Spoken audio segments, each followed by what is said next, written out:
ان حالات میں میں آپ کے سامنے آیت پڑھ رہا ہوں جب دنیا ہمارا تماشا دیکھنے کے لیے تیار کھڑی ہے. جب کبھی غزہ کے فلسطین کے نہتے بچوں پر بمباری ہوتی ہے، میزائل سے مار مار کر کے ان کو ٹکڑے کیا جاتا ہے، تو یہ دگلی معیار رکھنے والی دنیا ہنستی ہے اور تماشا دیکھتی ہوئی کہتی ہے اچھا ہو رہا ہے ان کے ساتھ. ان کے پاس وہ کٹھور دل ہے جو انسانیت کے لیے ہے ہی نہیں. یہ وہ ظالم لوگ ہیں جو بچوں کی موت پر بھی تالیاں بجاتے ہیں اور تماشا دیکھتے ہیں اور یہ کہتے ہیں عنقریب یہ مٹ جائیں گے. ایک بات میں آپ کو بتا رہا ہوں، مذاق اڑانے والی دجالی میڈیا وہ یہاں تک بھی کہتے ہیں کہ 57 ملک اسلامی ہیں پوری دنیا میں اور یہ سب مل کر کے ان مسلمانوں کا کچھ نہیں کر پا رہے ہیں اور ان کو روزانہ مارا جاتا ہے، کاٹا جاتا ہے، پیٹا جاتا ہے اور سوائے آواز اٹھانے کے اور کوئی کچھ نہیں کرتا. یہ سب تماشے دیکھ رہے ہیں. میرے عزیزوں ایک بات یاد رکھنا، آج کے ان حالات سے سبق لے کر کے زندگی گزارو. ہم 57 ملکوں کی حمایت کے بھروسے پر نہیں جیتے، صرف اللہ کے بھروسے پر جیتے. کوئی بادشاہ ہمارے لیے آواز اٹھائے نہ اٹھائے، کوئی حکومت ہماری حمایت میں کھڑی ہو نہ ہو، ہمیں اس سے فرق نہیں پڑتا. ہر زمانے میں حسینی تعداد میں کم ہوتے ہیں لیکن یہ تاریخ لکھ کر کے جاتے ہیں اسلام زندہ ہوتا ہے ہر کربلا کے بعد. اسلام زندہ ہوتا ہے ہر کربلا کے بعد. یہ سب چیزیں پورا بیان ہونے تک آپ یہ پیسوں کے ادھر ادھر آپ ناتخانوں کے ساتھ کیا کریں. توجہ سے سنیں، نبی کریم صلی اللہ تعالی علیہ وسلم کی اس عظیم امت کو آج تختہ مشق بنایا گیا ہے. یہ ہم سب کا امتحان چل رہا ہے، یہ ہم سب کا امتحان چل رہا ہے. ہم چھوٹی چھوٹی چیزوں پر صبر نہیں کر پاتے. ہو سکتا ہے میری تقریروں سے آپ کو اثر نہ ہو سکتا ہے کسی مقرر کی اور کسی کے وعظ و نصیحت سے آپ کو اثر نہ ہو رہا ہو، لیکن ان نہتے بچوں کی اور ان مظلوم فلسطینیوں کی اس چیخ و پکار کو دیکھ کر کے تو سمجھ جاؤ کہ ان کا ایمان کتنا مضبوط ہے، کتنا مضبوط ہے. وقت کے سپر پاور طاقتیں ان نہتے بچوں کے سامنے کھڑی ہیں. دنیا کی ساری بڑی مشینیں لے کر، ساری ٹیکنالوجی لے کر اور مقابلہ کرنے والے کنکروں اور پتھروں کے ساتھ کھڑے ہیں. ہاتھوں میں کنکر ہے، پتھر ہے، کوئی مزاحمت کرنے کے لیے ان کے پاس چھوٹی چیز بھی نہیں. اس کے باوجود بھی دنیا ان کو آتنکواد کہتی ہے، دہشت گرد کہتی ہے، ٹیررسٹ کہتی ہے. اس سے ان کو کچھ فرق نہیں پڑتا. میں ایک حدیث پاک سناتا ہوں. نبی کریم صلی اللہ تعالی علیہ وسلم ارشاد فرماتے ہیں لا تزال عصابۃ من امتی یقاتلون علی ابواب دمشق وما حولها ظاہرین علی الحق لا يضرهم خذلان من خذلهم الى ان تقوم الساعة او كما قال رسول اللہ صلی اللہ علیہ وسلم. میرے آقا فرماتے ہیں قیامت تک میری امت میں سے ایک جماعت ایسی ہوگی جو دمشق کے دروازوں پر اور بیت المقدس کے آس پاس لڑتی رہے گی، حق کے لیے لڑتی رہے گی. کسی کے برا چاہنے سے ان کا کچھ برا نہ ہوگا. قیامت آنے تک وہ حق کے لیے لڑتے رہیں گے. میرے آقا صلی اللہ علیہ وسلم نے فرمایا قیامت تک وہ حق کے لیے لڑتے رہیں گے، کسی کے برا چاہنے سے ان کا کچھ نہیں ہوگا. اب میں یہاں بات پوچھتا ہوں، برا چاہنے سے کچھ نہیں ہوگا یہ حدیث میں کہا جا رہا ہے، جبکہ ظاہر میں ہم دیکھ رہے ہیں ان کی تو عمارتیں ٹوٹ کر ختم ہو گئی، ان کے بچوں کے ٹکڑے ہو گئے، ان کے ہاں ایک ایک قبر میں 80 میتوں کو رکھا گیا. اور حدیث میں کہا جا رہا ہے ان کا برا چاہنے والے لوگوں سے، ان کا برا چاہنے سے ان کا کچھ نہیں ہوگا. ارے بہت کچھ ہو گیا، ان کے اسپتال ٹوٹ گئے، ان کے گھر برباد ہو گئے، ان کی زمینیں تباہ ہیں، ان کے گھر بار سب ختم ہے. پھر حدیث میں یہ جو کہا جا رہا ہے ان کا کچھ برا نہیں ہوگا. مطلب یہ ہے میرے عزیزوں، میرے آقا کا فرمان ہے دنیا کے برا چاہنے سے ان کا کچھ نہیں ہوگا. مطلب گھر ٹوٹ جائے، بچے ختم ہو جائیں الگ ہے، رشتے ٹوٹ جائیں الگ ہے، لیکن پوری دنیا ایک طرف ہو جائے ان کے ایمان کا کچھ بھی برا نہیں ہو سکتا. اور اگر ایمان محفوظ ہے تو دنیا کی سب سے بڑی دولت موجود ہے.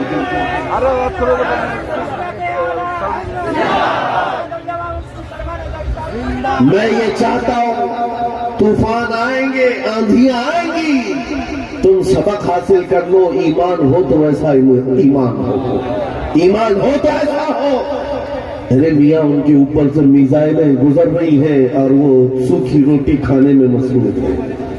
ان کے ہاں بچوں میں 6 سال کی بچیوں میں یہ جذبہ ماں باپ نے پلایا ہے. چھوٹی سی لڑکیاں مہندی کے کون سے اپنا نام لکھ رہی ہیں. کسی نیوز رپورٹر نے پوچھا کہ جنگ کے حالات میں تم اپنا نام ہتھیلی پہ کیوں لکھ رہی ہو؟ 5 سال کی 6 سال کی لڑکیاں وہ کہتی ہے پتہ نہیں رات کو سوئیں گے کب کوئی میزائل گر جائے، کب بم گر جائے اور ہمارے ٹکڑے ہو جائیں. اگر ہاتھ موجود رہا تو ہمارے ماں باپ نام دیکھ کر ہم کو پہچان سکتے ہیں. اللہ اکبر. یہ جذبہ شہادت، یہ جذبہ شہادت صرف ایمان والوں کے اندر آتا ہے، صرف ایمان والوں کے پاس ہوتا ہے. آج ایک لاٹھی ڈنڈے پر بھاگ جانے والی قوم اور منتشر ہو جانے والی قوم، اس کو تو پھر آزمایا جائے. یہ چھوٹے چھوٹے کیڑے نکلیں گے اور ڈراتے رہیں گے گیدڑ بھپکیاں. اسی لیے میرے عزیزوں ہندوستان کے چپے چپے میں گھوم کر کے صرف اتنا پیغام دینا چاہتا ہوں، نوجوانوں بیدار ہو جاؤ، کھڑے ہو جاؤ. آج کے زمانے میں تمہارا امتحان آ چکا ہے. کبھی تم کو حسن دکھا کر، کبھی تم کو دولت دکھا کر، کبھی تم کو ٹیلی ویژن کے پردوں پر ناچنے والی گندی صورتیں دکھا کر تمہارے اخلاق، تمہارے ایمان کو خریدنے کے لیے دجالی طاقتیں میدان میں اتر چکی ہیں. جب اس طرح کی دعوتیں تمہارے پاس آ جائیں ٹھوکر مار دینا اور اس کے بعد پھر دنیا کو یہ اعلان کر کے کہنا مجھے دولت سے کوئی سروکار نہیں، مجھے حسن و شباب سے کوئی سروکار نہیں، مجھے تمہارے دیے ہوئے سکے اور ٹکڑوں سے کوئی سروکار نہیں. اپنا سب کچھ گنبد خضرا کل بھی تھا اور آج بھی ہے. میرے نبی سے میرا رشتہ کل بھی تھا اور آج بھی ہے. یہ ایمان ہو جائے نوجوانوں کا. میرے نبی سے میرا رشتہ کل بھی تھا اور آج بھی ہے. بس یہ جذبہ بیدار کر لو. چاہے جیسے بھی سیلاب آئے، جیسی بھی طوفان آئے، جیسی بھی آندھیاں آئے، آ کر چلی جائیں گی، تمہارا پتا تک نہیں اکھاڑ سکے. اس لیے کہ یہ وہ اسلام ہے. 1400 سالوں سے اس پر کتنی مرتبہ طوفان آئے، کتنی مرتبہ ایسے ظالم آ کر کے اس کے پتے نوچنے کی کوشش کرتے رہے، لیکن اسلام پھل رہا ہے، پھول رہا ہے، آج بھی ہے. اور آپ کو میں بتاؤں وہ یورپ جو اسلام کی دشمنی میں سب سے آگے ہے، لیکن پوری دنیا کی آج ان کا ڈیٹا نکالیں تو پتا چلے گا سب سے زیادہ یورپ میں پھیلنے والا کوئی دین ہے تو دین اسلام. تم جتنا ہی دباؤ گے اتنا ہی یہ ابھرے گا. اسلام کی فطرت میں قدرت نے وہ لچک دی ہے، جتنا ہی دباؤ گے اتنا ہی وہ ابھرے گا. میں نوجوانوں سے کہنا چاہتا ہوں تم اپنی زندگی گیم میں، انٹرنیٹ کے ان گندی تصویروں میں، فیس بک اور انسٹا میں گزار کر کے دنیا سے چلے جاؤ گے تو کل قیامت کے دن تم سے بھی سوال ہوگا. جب چھوٹی بچیاں چیخ رہی تھی، جب امت محمدیہ پر سخت ترین وقت آ چکا تھا امتحان کا، اے نوجوان تو اپنی نوجوانی کہاں برباد کر رہا تھا؟ کن اڈوں پر بیٹھا تھا؟ تو کون سے تاش کے پتے کھیل رہا تھا؟ تیرے ہاتھ میں تو نشہ تھا. اگر قیامت کے دن سوال ہوا، یاد رکھو محدثین فرماتے ہیں صرف اللہ کا ایک سوال، میں نے تجھے جوانی دی تھی کہاں خرچہ کیا؟ اس کا جواب دیتے دیتے کچھ لوگوں کو 500 سال لگ جاتے ہیں، کچھ لوگوں کو 400 سال، کچھ کو 500 سال لگ جاتے ہیں. آج اللہ نے جوانی دی ہے. میں یہ نہیں کہتا کہ سب اتر جائیں گے میدان میں اور ہم جنگ کے لیے جائیں گے، ہمارے وہ حالات نہیں ہیں، لیکن اللہ کا فرمان ہے جب کسی قوم پر کوئی آفت نازل ہوتی ہے تو یہ عبرت کی جگہ ہوتی ہے، عبرت کا وقت ہوتا ہے۔ انسان کو چاہیے کہ وہ اپنے اندر اور باہر کو صحیح کر لے، اپنے اندر اور باہر کو سدھار لے۔ یہ رات بھر گانے سن کر کے سونے کی عادت کو بدل دے، نمازوں کو ترک کرنے کی عادت ختم کر ڈالے، اپنی نیند کو سب سے زیادہ اہمیت دینے کی عادت ختم کر ڈالے۔ تمہیں اگر جنت کی خواہش ہے تو یہ دنیا کا عیش چھوڑ دو۔ اگر مصطفیٰ کریم صلی اللہ علیہ وسلم کے پڑوسی بننا چاہتے ہو جنت میں تو یہاں کی عیاشیوں کو ٹھوکر مار دو۔ تمہارے لیے بہت خوبصورت جنت ہے جو اللہ تعالیٰ کی طرف سے بنائی ہوئی ہے۔ میں ان دنوں میں آپ سے وہ آیت کریمہ پڑھ کر سنا رہا ہوں جب حالات ایسے سخت ہیں، لوگ کہتے ہیں مولانا ابھی بھی آپ کہہ رہے ہیں کہ یہ آیت کا ترجمہ سن۔ رب فرماتا ہے وہ اللہ ہے جس نے اپنے رسول کو دین حق کے ساتھ بھیجا اور ہدایت کے ساتھ بھیجا، اس لیے بھیجا کہ یہ دین پوری دنیا میں غالب آ جائے، یہ دین پوری دنیا میں غالب آ جائے۔ توجہ چاہتا ہوں، جب ہم یہ بات کرتے ہیں تو کچھ لوگوں کو لگتا ہے کہ اس زمانے میں یہ دین کیسے غالب آئے گا؟ آپ کو تو مارا جا رہا ہے، آپ کو کاٹا جا رہا ہے، ہر جگہ سے تو آپ کو ختم کیا جا رہا ہے، یہ دین کب غالب آئے گا؟ میں کہتا ہوں اس طرح کی اور بھی ظلم آ جائے تب بھی میں کہوں گا کہ دین غالب آئے گا، کیونکہ یہ میرا قول نہیں، میرے رب کا فرمان ہے، رب کا فرمان ہے۔ اللہ کریم نے فرمایا ہے تو ہو کر رہے گا۔ آسمان نیچے آ سکتا ہے، زمین اوپر جا سکتی ہے، لیکن میرے مولا کا قول جھوٹا نہیں ہو سکتا، قرآن کا فرمان غلط اور باطل نہیں ہو سکتا۔ دنیا میں یہ دین غالب آئے گا اور وہ وقت قریب ہے۔ ظلم جب بڑھ جاتا ہے تو اللہ تبارک و تعالیٰ کی طرف سے ظالموں کے لیے عذاب آتا ہے۔ چند دن کے بعد دیکھنا جب رب تبارک و تعالیٰ کی پکڑ ہوگی ان ظالموں کی، تم ان کو اخبار کے کسی کونے میں بھی نہیں پاؤ گے، ان کا نام و نشان ختم ہو جائے گا۔ ہم یہاں پر تاریخ کے جھروکوں میں دیکھتے آئے ہیں نبی پاک صلی اللہ تعالیٰ علیہ وسلم کی عظمت اور ان کی شان پر بھونکنے والے کتے چند دنوں کے بعد ایسے غائب ہو جاتے ہیں، ان کا کوئی پتہ ہی نہیں ہوتا، ان کا نشان بھی نہیں ہوتا۔ آپ کو میں تاریخ پوری اگر بتاؤں، ایک دو نہیں کئی گستاخ رسول آئے، کتنوں کو یاد ہے ان کے نام، کتنوں کو معلوم ہے ان کی تاریخ، لیکن میرے نبی کی تعریف کرنے والے حسان بن ثابت سے لے کر کے امام احمد رضا تک ہر عاشق رسول لوگوں کی زبانوں پر نہیں، لوگوں کے دلوں پر حکومت کرتا نظر آتا ہے۔ ہر عاشق رسول لوگوں کے دلوں پر حکومت کرتا نظر آتا ہے۔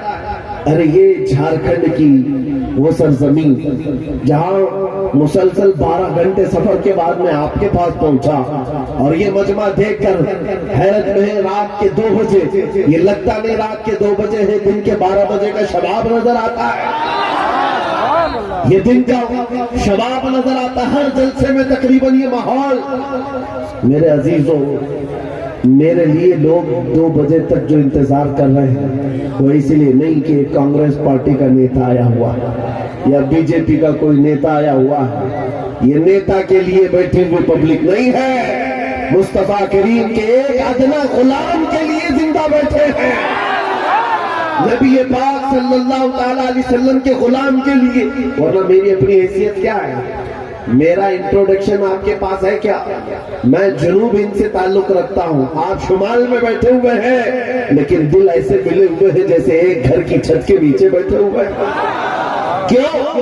یہ بتانا چاہتا ہوں جب رشتہ مدینے کے تاجدار سے جڑ جاتا ہے، مولا اس کا رشتہ پوری کائنات سے جوڑ دیتا ہے، رب تعالیٰ اس کا رشتہ ہر جگہ سے جوڑ دیتا ہے۔ حضور کی تعریف کرنے والے زندہ بھی رہتے ہیں اور نام کماتے بھی رہتے ہیں۔ ایک فارمولہ دے کر جاتا ہوں آپ کو، اگر عزت چاہتے ہو، اگر بلندی چاہتے ہو، اگر ترقی چاہتے ہو تو میرا ایک جملہ یاد رکھو، اس نبی کی بات کرو، ہر دل پہ راج کرو، ان کی بات کرو۔